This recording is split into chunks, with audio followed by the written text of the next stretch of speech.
Hello everyone, welcome back to my channel. How are you guys doing today? I hope you guys are doing well.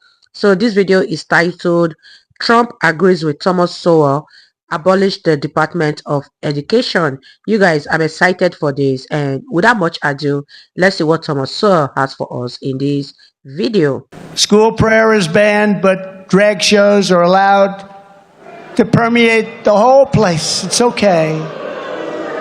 You can't teach the Bible, but you can teach children that America is evil and that men are able to get pregnant. Can you imagine Whatever that? it takes, conservatives must liberate America's children from the captivity of these Marxist teachers' unions. That's what they are. Where do they come from?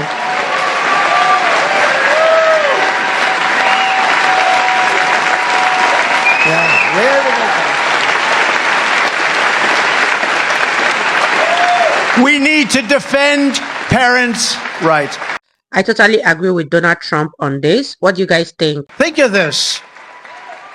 I gave a talk a few days ago, and I was talking about defending parents' rights, and I just said, it says parents' rights.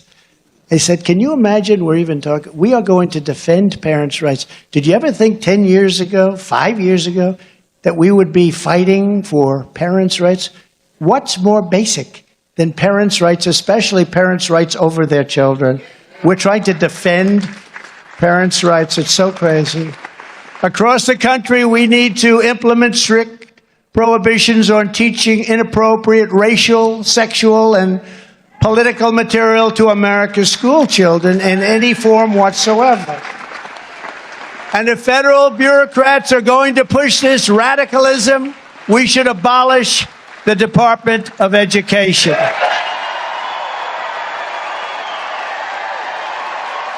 Given a proper education, Yes. and we are now talking about people who had not been given a proper education, making decisions for their children as to what is a proper education. And you're saying that if that was put up to them, they would make a wiser choice than the present efforts to integrate the schools. Let me say that if they would not make a very different choice, it would be hard to understand the hysterical opposition of teachers' unions to giving them that opportunity.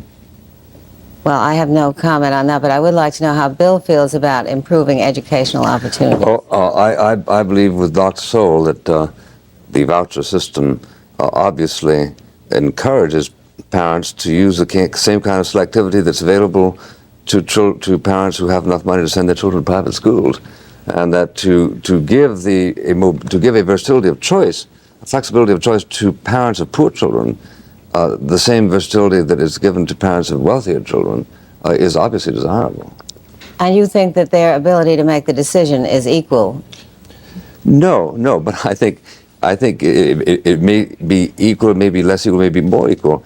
I think that the phenomenon of poor and uneducated parent who seeks for his or her children what he himself has never achieved for himself is much more commonplace. Oh God, yes. Than the kind of sated, self-satisfied parent who typically neglects the education of his child. I think you'd have very few blacks who finished college, including myself, if they had to have college-educated parents to send them there. There was no one in my family that went to college before me, and among the blacks that I know of my generation, I would say that's the rule rather than the exception. My son, the doctor syndrome. Absolutely. Well, I think that insofar as your own experience is concerned, you are clearly an exceptional person. And it is somewhat reminiscent of what the Minister for Women's Affairs said in France when she was asked whether there was going to continue to be a Ministry of Women's Affairs now that women had achieved such great strides forward. Her answer was, as long as the average woman does not have the same opportunities as the average man, we need to have a government office which will try to get them some sort of equal opportunity. But it's precisely the government which is denying it in this case. It's the government which has been running these schools from which the kids graduate semi-literate. And for years, black parents have been sending their kids, not just me, but a whole generation of blacks, to college, to high school, whatever. If you look at the history of black education in the United States, that has been largely, at the beginning, an effort by the blacks themselves. It was 1916 before there were as many blacks attending public high school as were attending private high schools. So there's a very long history of blacks trying to get their kids educated. I might say from my experience, yeah, not my own story, but at black colleges, the parents who work nights and fathers drive cabs and mothers who scrub floors to see that their kid gets an education. If there weren't such people, you wouldn't see half as many blacks with college degrees today. Thomas Sowell is absolutely right, and I couldn't agree more with him. But let me know what you guys think about this video so far. Leave your thoughts in the comment section, and let's just continue, you guys. They're beating down the doors of Catholic parochial schools, even non-Catholic blacks, to get in there. Yes. What percentage would you say of the total number of blacks were in private schools or beating down the doors of parochial schools? Would it not be a considerably less than half percentage? That's right, because they don't have the money. And you could have made exactly the same argument against the GI Bill. That why should you have a GI Bill for people to go to college when only the rich go to college? Well, the reason the rich were the only ones going to college at that time was because there was no GI Bill. The whole point of this is to put this choice within their hands. It is hard for me to understand what harm is going to be done by allowing parents to have a choice as compared to having self-interested bureaucrats have a monopoly.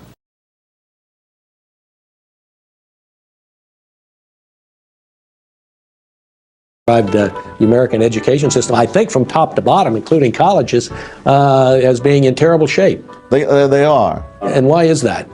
Other than the standards being relaxed, that's not true at all colleges, for instance.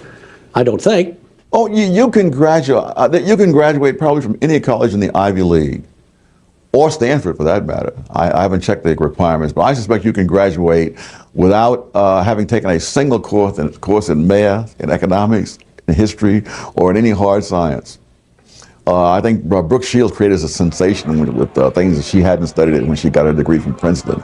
That wasn't special treatment for Brooke Shields. Really? Anybody can graduate from Princeton as an ignoramus. Mm-hmm. Now, if they really want to learn something, they can also learn an awful lot at Princeton. Mm-hmm. But it's entirely up to them. Well, what about elementary and secondary education? They're disastrous as well.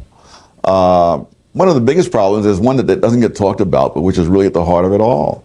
The people who go into teaching are really the lowest level of college students. If you look at the test scores of people who major in education compared to people who major in history, science, anything else virtually, they're at or near the bottom and have been for something like half a century. What would you do if you were, if you had taken the post of education secretary and President Reagan came to you and said, Tom, whatever you want, I'm going to be for? I would say, well, all right, you've broken the airline air controllers union, break the NEA, and make teaching non-union. That would probably do more than any other single step that you could do. Well, what would be step number two? Step number two would be to hire people. Then step number two would be to abolish all education schools. Mm-hmm. I have argued that if we were to spend $1 million getting every professor of education to retire and not hire any more, it would be the most productive money we have ever spent trying to improve educational standards. What's the matter with education professors? Oh, you obviously don't know any, or it would be obvious. I don't. Yeah.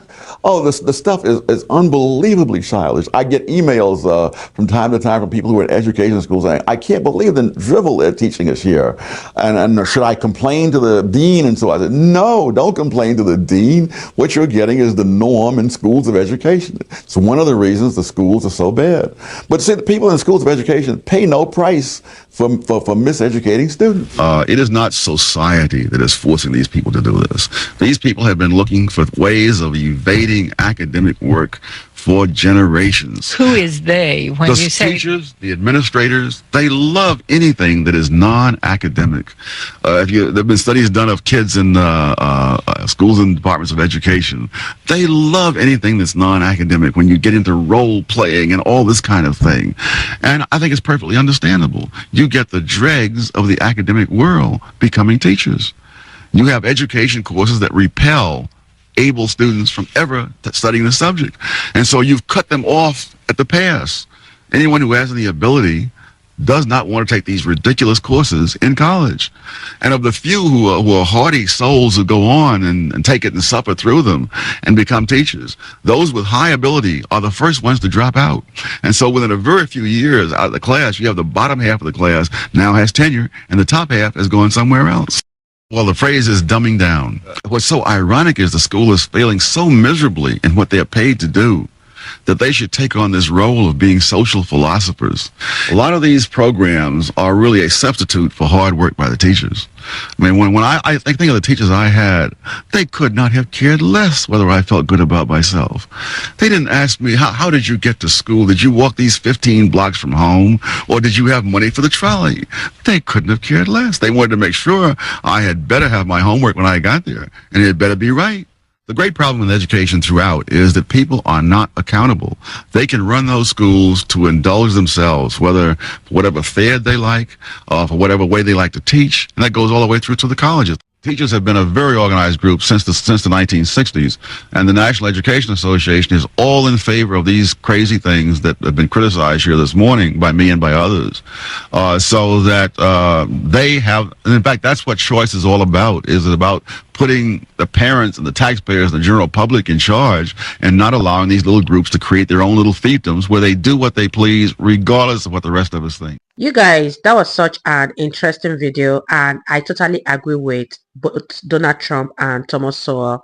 The Department of Education needs to be abolished because it has done more harm than good to school children, because the policies that this union are implementing is harmful to this generation and the ones to come, and if nothing is being done about abolishing it, it's going to be very, very dangerous at the end of the day. Americans needs to listen to Dr. Thomas Sowell and take his words very, very seriously, because what Thomas Sowell has said in this video is nothing but the truth, and what Donald Trump also said is nothing but the truth. I totally agree with both of them. Let me know what you guys think about this video. What are your takes? Do you agree with Dr. Sowell and Donald Trump? I would love to hear your thoughts on this particular one. Leave it in the comment section down below, and I'll see you all in my next video.